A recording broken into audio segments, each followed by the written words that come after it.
Hello everyone, welcome to one more mini vlog. ఇవాళ వచ్చేసి గుమ్మడికాయ కర్రీ ఎలా చేసుకోవాలి చూద్దాం. ప్యాన్ పెట్టి ఆయిల్ వేడైన తర్వాత ఆవాలు, జీలకర్ర, అలాగే పోపు దినుసులు అనేటివి వేసుకోవాలి. కరివేపాకు వేసుకోవాలి.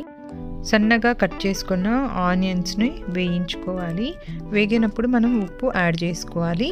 ఉప్పు వేసుకుంటే తొందరగా ముక్కలు అనేటివి ఉడుకుతాయి కాబట్టి ఇప్పుడు గుమ్మడికాయ ముక్కలు అనేటివి మనం యాడ్ చేసుకొని బాగా వేయించుకున్నాం. ఇలా మూత పెట్టి మగ్గించుకోవాలండి మెత్తగా వచ్చే వరకు. మధ్యలో మనం కొద్దిగా కొత్తిమీర అనేది యాడ్ చేసుకుందాము. ఇది కూడా మూత పెట్టి కొద్దిసేపు వేయించిన తర్వాత ఇదిగోండి ముక్క ఇలా మెత్తగా పడాలన్నమాట. అప్పటిదాకా వేయించుకోవాలి.